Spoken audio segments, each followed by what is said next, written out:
Coming up, Joe Burrow makes his long-awaited return after his promising rookie season was cut short. The Vikings and Bengals kick off their 2021 season right here on EA Sports.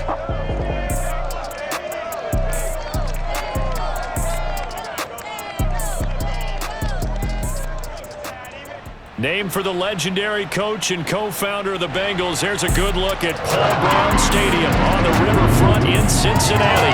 This crowd loves their orange and black. The scene just a short time ago, they were in full roar as their guys burst out of the locker room. We're ready for football as the Bengals get set to do battle with the Minnesota Vikings.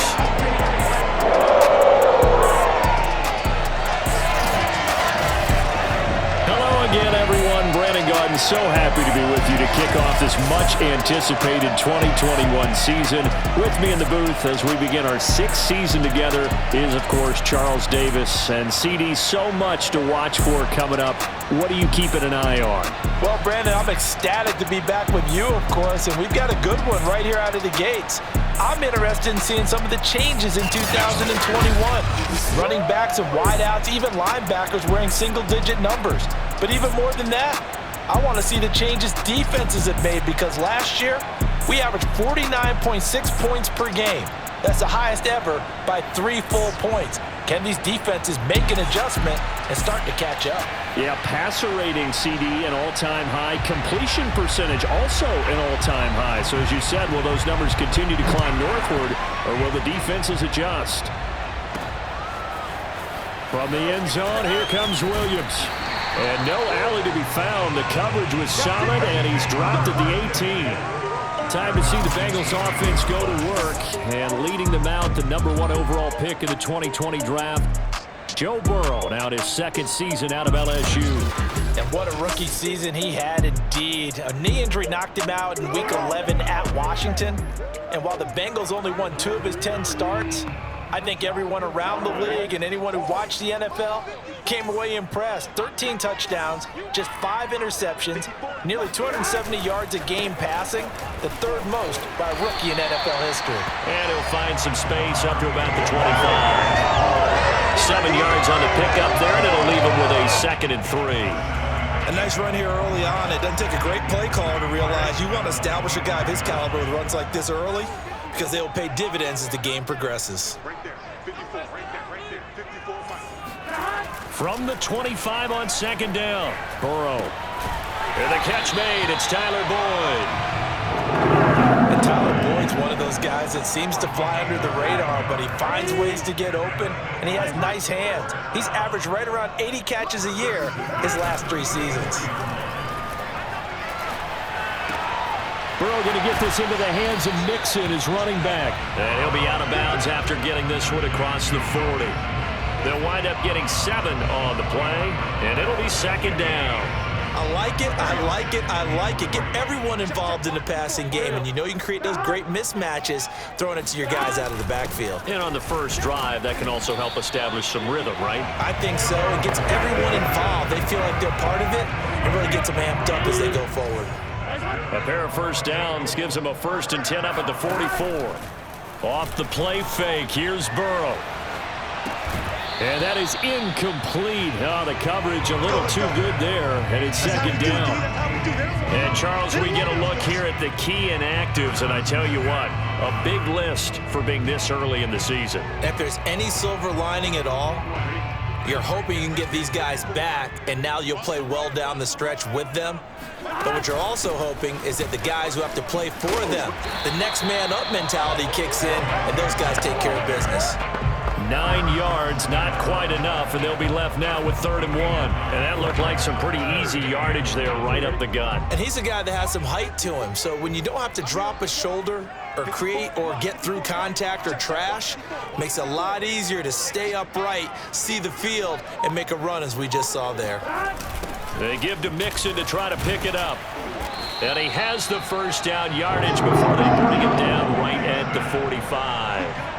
Defense had a chance to get off the field here in the opening drive, couldn't do it. I know that we go into these meetings with coaches, and sometimes maybe we can get, a little bit numb because they're always going to talk about how important third down is, aren't they? Offense and defense. In this case, one capitalized, and the other, as you said, had a chance to get off the field and didn't get it done. Xavier Woods, the free safety, up to make the tackle. So after the run for no gain, here's 2nd and 10. Burrow will throw. That's caught by his tight end, Uzama. And they'll wind up getting this to the 37. Gain of 9. Brandon, perfect defense in this situation would have meant that there was an incompletion that would have picked it off. Okay, so they gave up the completion.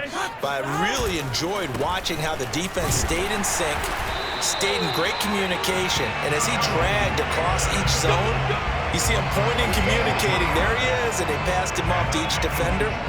Ended up making a nice play, even though it was complete. So they'll come up 1st and 10 now from the 33. Now Burrow.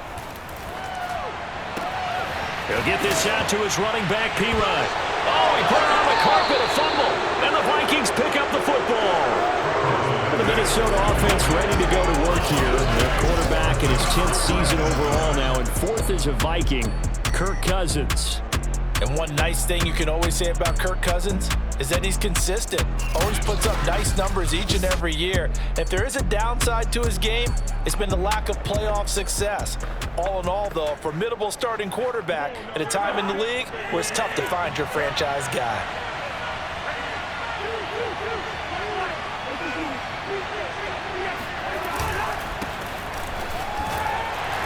And he's going to take this ahead for right around 3 yards, but no more than that. 2nd down. 3 yards on that last carry. Here's 2nd and 7.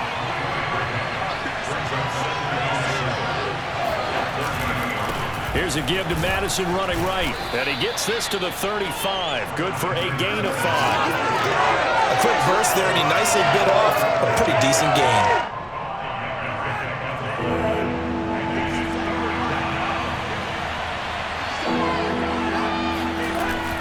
They'll try to get it on the ground with Madison. And he's got the first before he's brought down at the 39-yard line. Let's go.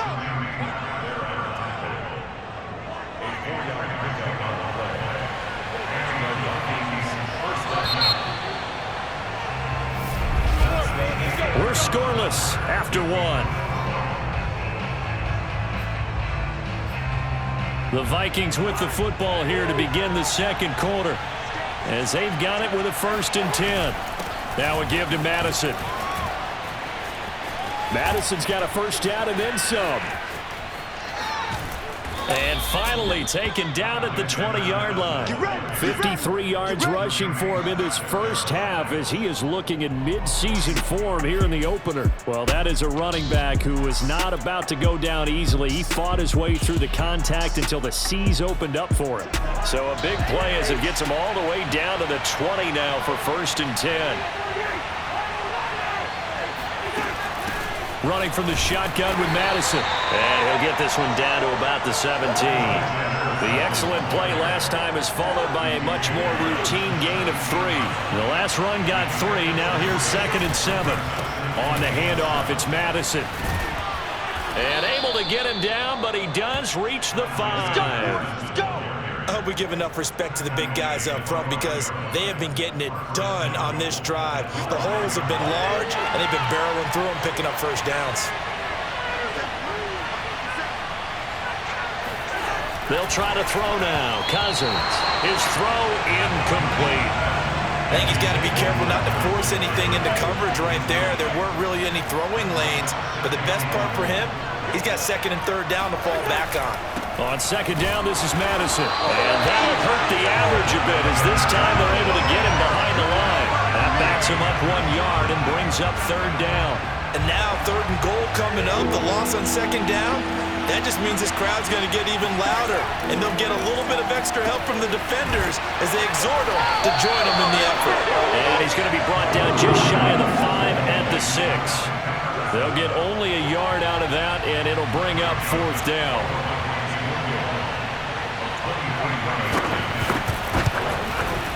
Joseph's got it. And the Vikings have a 3-0 lead. So a good kick there, and they put the bow tie on it with 3 points. And let's face it, everybody wants a touchdown. We know that. But in the NFL, defenses are awfully good. You're not going to score each and every time. Be able to knock the ball through the post and take the throw. By the way, I said bow tie. I meant just bow. Not the tie, but yeah. Either way. You got it. I just went right past it. And he won't quite make it to the 25.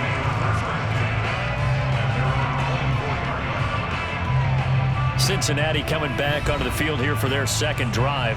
And last time the turnover on the fumble, and they were in enemy territory, so that had to be very frustrating. Down on the scoreboard here, can't do it again. You nailed every part of what was frustrating. Down on the scoreboard, had a drive going, had pushed it past the 50-yard line, so they felt like they were in striking distance, and to come away with nothing, not a good feeling at all, to put it mildly.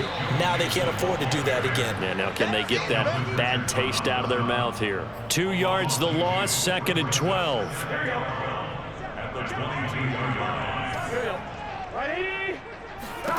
They're passing here. Joe Burrow.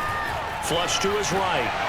And that'll be incomplete. Well, they certainly did a nice job improvising there, extending the play, hoping someone would come open downfield, but they never did. An incomplete pass on that last play, and that means they'll need to come up with something here on 3rd down. Now it's Burrow. There's the first NFL catch for Jamar Chase. And a good tackle there right around the 30. Stops him short of the 1st down. It'll be a gain of 8, but it'll also lead to a 4th down. Simple drag route here, lined up out left and tried to work his way back across the field. You probably saw me twitch there, partner, because I think he wanted the ball a little bit sooner. By the time he looked it in, defender was right on him. And he's able to get the first before he's taken down at the 36. Second quarter, 2 minutes remain. 3-0 our score.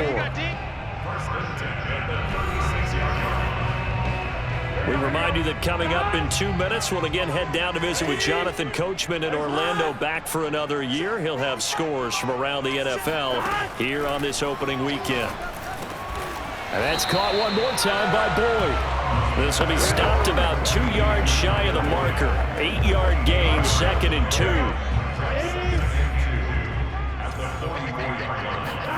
To the air again, Burrow. And he'll spot Higgins open left side. And he's able to take it across midfield before going out of bounds. And how about the rapport that these two had last year as rookies? Exactly what the Bengals had in mind when they made Joe Burrow the 1st-round pick and T. Higgins the 2nd. Now a toss left side into the hands of his tight end. And he is tackled inside the 40, not quite to the 35. Vision and speed, 2 of the attributes that you might say are important for a free safety, and we saw both in evidence there. Now it's Burrow. Eluding the pressure right. Open man is Uzama. Now the Bengals going to use the first of their timeouts, as the clock will stop with 55 seconds to go until halftime. 2nd down at 5.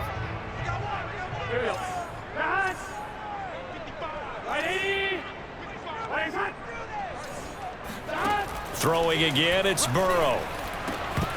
And that falls to the ground, incomplete. A nice job of bodying him up defensively. And now it brings up 3rd down. They'll break the huddle and come up on the 9th play of this drive, needing 5 yards on 3rd down. Burrow looking to pass. It's incomplete. Took a shot, couldn't connect. Well, he'd been targeted quite a bit on this drive, and finally I think the guys on the defensive side, they said no more. They slapped the double coverage on him, made it very tough for him to get the ball.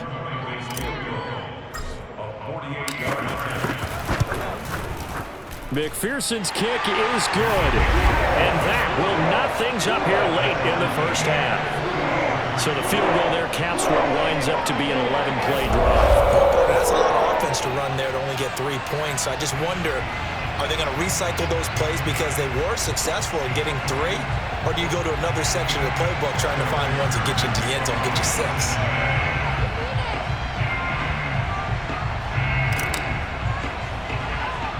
Field goal's all we've had so far. 3-3 now as the kick is away. From the 10. And able to get this out to the 25.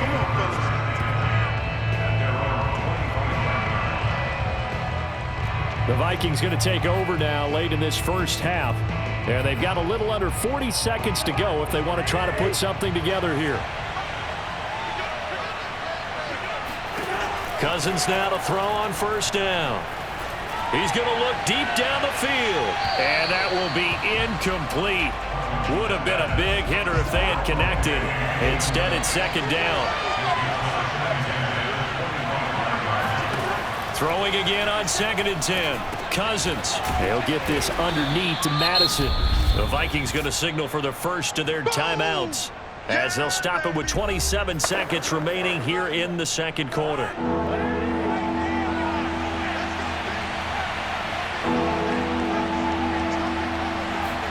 Third and short yardage. Cousins. This goes out wide from Madison. And he'll be out of bounds, but able to get it up past the 45. Another catch for him there on this drive, Brandon, and it looks like they're going to utilize him out of the backfield any way they can. And that time they pick up the first down. So now on defense, do you assign a man to him and try and cover him before he gets going? Now the Vikings will use the second of their timeouts as they'll stop it with 17 seconds to go in this first half of action. From just shy of midfield, Cousins. Now they go screen. It's complete. And he'll get it inside the 40 to the 39. The Vikings going to use their third and final timeout as they stop it with 11 seconds remaining in this first half. So from the 39 now, they'll come up on a 1st and 10. Now Cousins. And this one is incomplete. Love the idea, love the concept, but you got to leave a little room on the sideline so he can fade into it when he makes the catch. That was thrown too close to it for the receiver to make a play. And this kick is not going to be close. It's well short, well right to boot. And this game will remain tied here in quarter number 2. So we've reached halftime here on opening weekend as we send you down to Orlando where Jonathan Coachman has our EA Sports halftime report. Coach. All right, Brandon, thanks very much. And welcome back to football, everybody. We've got a full slate of 16 games here to start the new season. So let's take our first trip around the NFL. We'll start up at Highmark Stadium, just outside of Buffalo. And it's the Bills with the lead in the second quarter. Cole Beasley, a touchdown catch in that first half. From there, we move to H-Town to check on the Texans at home at NRG Stadium. And they trail in that one as it's the visiting Jags who are out in front. Marvin Jones, a touchdown reception. Lastly, let's check in on our nation's capital to see what's happening with the Washington football team at home at FedEx Field. And it's the visiting LA Chargers who are out in front. Mike Williams, a touchdown reception. With that, we take a look at the next-gen stats in that first half for the Vikings. And they were able to find some success running the football, which is something they'll need to continue to do in a close game like this one. Meanwhile, for the Bengals, here's a look at their numbers throwing the football in what was a very even first half. It's a new season, so both of these coaching staffs likely making plenty of adjustments after that first half of football. So for the call of the second half here in week 1, we go back to Brandon and Charles. Okay, Coach, thanks as always. This one's still anyone's game as we welcome you back for quarter number 3. We'll see if week 1 fatigue becomes any kind of a factor as we are back underway in the second half. This will be fielded inside the 5. And the tackle going to be made right there at the 25-yard line. Out come the Vikings. They'll have it first on offense as we begin the third. It's a tie football game here. What do you think, Charles, the message was at halftime? Well, I think that they probably just looked at things and said, we're fortunate that this is a tie game. No need to panic, no need to change a whole lot. We didn't play anything close to our best in the first half, so we don't have to go out and win one for the Gipper. Let's just go out and play our best football and win one for us. A first down throw for Cousins. And that's complete to K.J. Osborne. And they work this well upfield across the 45. Baby, let's go. Let's go. Of course, the catch was nice, but how about what happened after? Able to stay on his feet and gain all that additional yardage. So many of these slot guys, I think, have running back in their background. And he can only manage to get a couple. 2nd and 8 coming up. I know the scouting report on him is that he doesn't possess the eye discipline to be an elite linebacker. And what that means is his ability to read, react, and make a play. But on that one, he looked like one of those guys. Cousins now from the 50. And he'll go down, but not before getting this inside the 30. Let's go. I don't know what they talked about at halftime. Whatever it was, it worked. They looked like a different team here in the third quarter. Yeah, I doubt that there were very many trash cans that got kicked over, that type of a speech. I think what they did was they analyzed what worked in the first half, what didn't, and figured out a better game plan.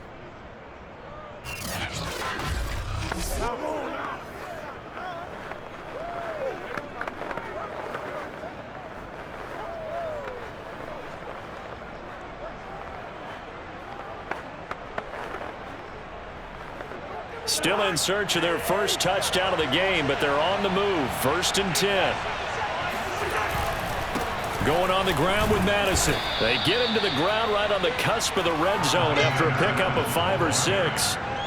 That play wasn't quite as big as the play that preceded it, but still, gotta like the way they're moving the football, partner. Absolutely. Pretty good room to run on that last play. Yeah, they didn't get a first down, but still, you'll take runs like that each and every time, won't you?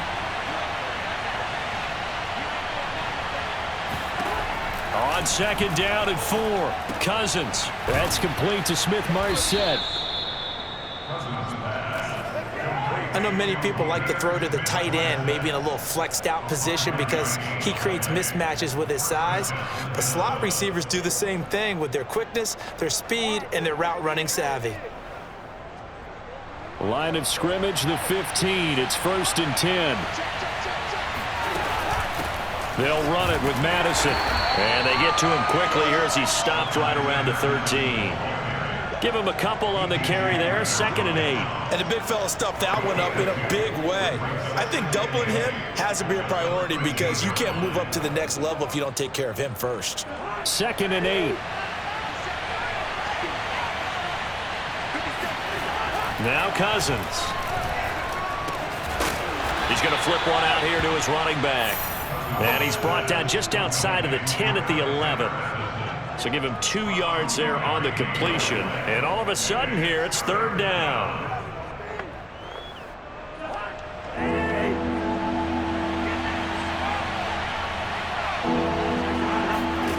To throw, Cousins. And he's not able to get away. Sacked back at the 22. Trey Hendrickson drops him for a loss of 10, and it's going to be 4th and long. As we all know, a big priority for Cincinnati in 2021 is building up the line on both sides of the ball. They want to protect Joe Burrow on the offensive side, but the defense as a whole only produced 17 sacks last year, the lowest total in the NFL. So getting to the quarterback, as we just saw there, that's a nice sign for the Bengals. Now the Vikings will send out the special teams crew here for a field goal try. From the left hash, this from 39. The kick by Joseph is good. And they will take the lead here in this battle of field goals at 6-3.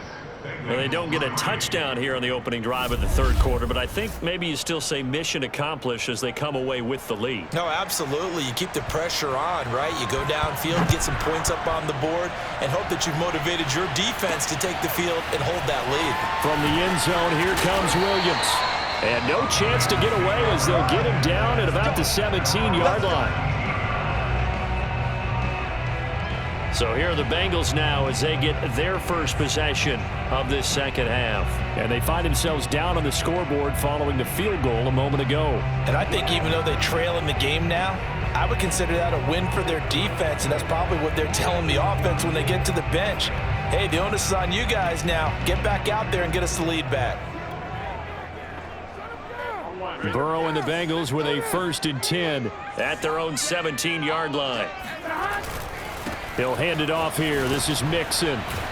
And the second wave of tacklers is going to get him as they stop him behind the line. 2 yards the loss, 2nd and 12. This defense is just flat getting after it. They have not given up much of anything in the run game. Case in point right there. So the opening play of the drive goes backwards. Now they'll come up on 2nd and 12. Here's Burrow. And this throw incomplete. Well, the defender all over him that time, but it's going to lead to 3rd down. On 3rd down, Burrow. Airing one out for Boyd. Oh, a leap, and he will make the catch. A big play there for Cincinnati. If there was one knock on Joe Burrow coming out of LSU, it was arm strength, but kind of put those doubts to rest right there. So how about that for a chain mover? They're all the way down inside the 40 now for 1st and 10. Burrow going to give this to Mixon.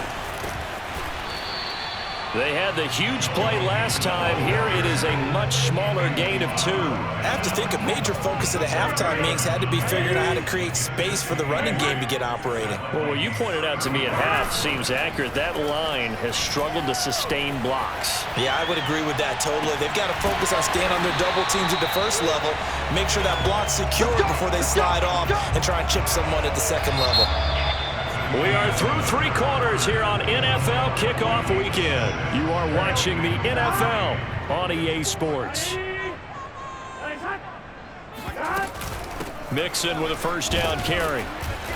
And he'll be brought down this time at the 5-yard line. It's a 6-yard gain on the ground, and that'll make it 2nd and 4.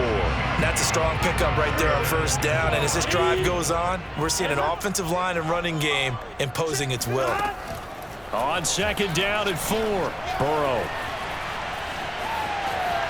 To the goal line, but it's incomplete. Oh, I like that right there. Not only was it the right play, throwing it away like that, frankly, I think it was the only play. Yeah, got outside of the pocket, realized he had nothing, just chucked it free. Yeah, live to fight another down, right? And this effort won't be enough as they rally up to stop him a couple of yards short.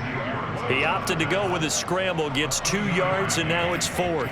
How about a tip of the cap to the defense? They're working against a very mobile quarterback, but all day long they've kept him under wraps. And on that play, they held him to a short gain.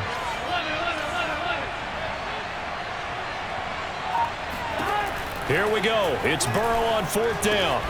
He's got it. Touchdown, Bengals. Joe Mixon there to make the grab. And the Bengals are going to jump back in front. Well, I think we both got to thinking the team that scores the first TD may be the one to win this football game. And here we go. Our first touchdown, and it comes in the 4th quarter.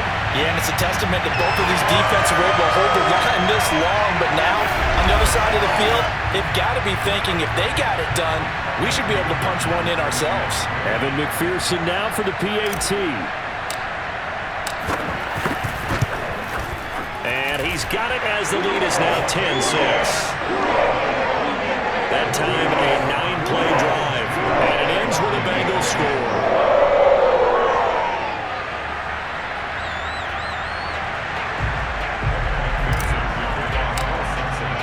After the touchdown, McPherson on to kick this one away. And that'll carry over the back line of the end zone for a touchback. Minnesota now ready for their next possession. And they will be looking to answer the touchdown their defense just surrendered. Still a good chunk of time remaining here in the 4th quarter and a chance to regain the lead in a tight one.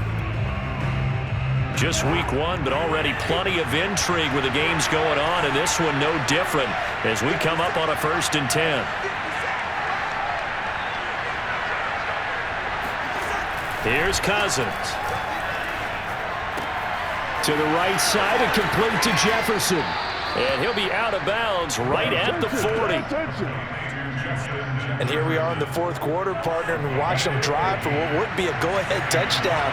And you and I both know This is where you need a quarterback who can keep his cool back there. Not just for himself, but to keep the rest of the team relaxed too. And a tackle there by Jermaine Pratt. Defensively, we always know that he is tough in run support, and I think the way that he gets there is he understands what an offense is going to do before the ball's even snapped. A great job of scouting prior to the game, then reading, reacting, and taking the right path to the ball carrier. Officially nothing on that last run. They'll try again, 2nd and 10.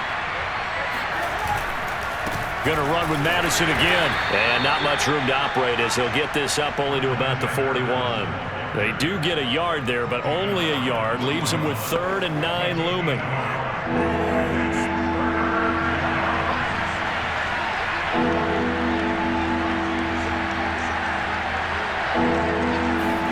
From the shotgun, it's Cousins. Oh, the ball comes out on the hit, but they'll say it's incomplete. Certainly appeared to take away his first read, and by the time he tried to look elsewhere and find an open target, the coverage was too good. That one falls incomplete. Here's Jordan Berry now. And surprisingly, this is the first punt of the game for either team.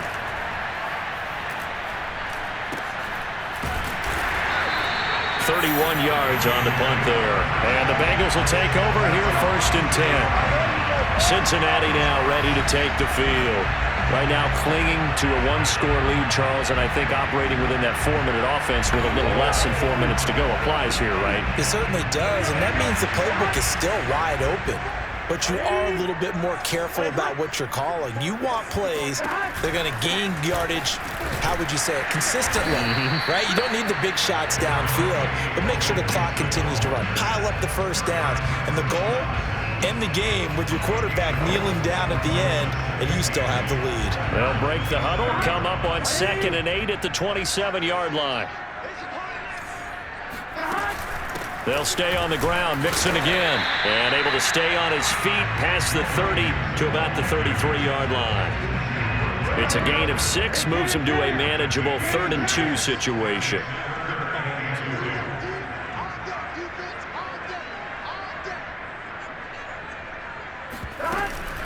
Out of the shotgun, they run with Mixon. And he will be very close to a first down, but I see the closed fist of the referee, and that means 4th down.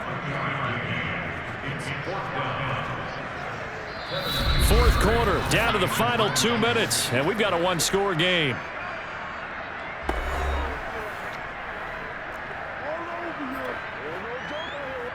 So the Bengals in possession of the football here as we get you reset. They're looking at a 4th down now as they try to hold on to this lead for dear life. The Vikings going to signal for the first of their timeouts. That'll leave them with 2 remaining. We'll be back after this. And not totally home free yet, but it's looking good as they come up 1st and 10. They try to eat some clock with Mixon, and he stopped immediately there. And quickly, we're going to get another stop here with 1:54 left as they call the timeout defensively. 2nd and 10.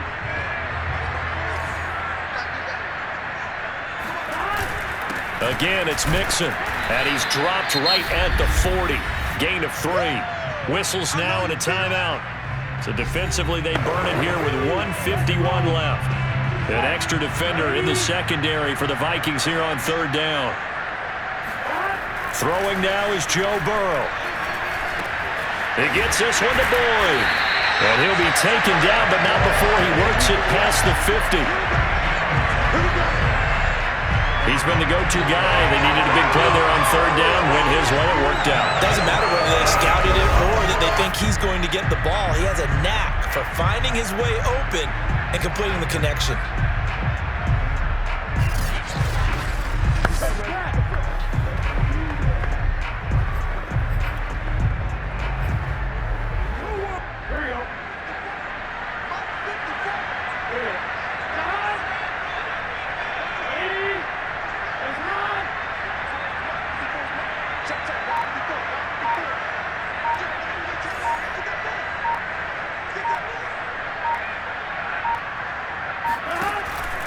They'll run on 1st down.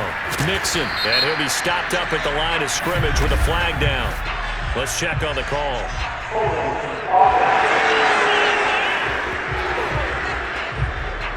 So on the big tight end, holding. Each and every year, we talk about very few tight ends coming into the league that are polished blockers or asked to do it a lot in college. So it's a constant struggle and a constant fight to learn how to do it without holding. After the penalty, it's Mixon. Tackle made that time by Anthony Barr. I guess the simple question, why not just take a knee there? I don't understand either why you would take any sort of a chance. We've seen it happen in the game of football. Doesn't matter whether you've watched high school, college, or the NFL. Some people get a little greedy, try to get that extra running play in, and it can backfire on them. I do get a kick out of seeing a team kneel down at the end of the game in victory formation and wrap one up, because most of the time a kneel down is not a good thing in football. In this case, it's the best thing for the team that's winning. Best thing week 1 and 1-0 after going down to that knee. So this one in the win column now for the Cincinnati Bengals. And with that, our journey begins, Charles. Week 1 in the books. Going to be a great season. Oh, man, so much to look forward to. Isn't it nice to get a really good game right out of the gate? Preseason behind us. All these games count now, don't they? Yeah, this is the exciting time with just 1 week gone and plenty of weeks to come. So for the Bengals, that'll be a happy locker room as they start the season 1-0. And they'll hit the road next week to take on the Chicago Bears. Meanwhile, for the Vikings, they obviously fall to 0-1 with the defeat. And they'll try to rebound next week as they head to Glendale to take on the Cardinals.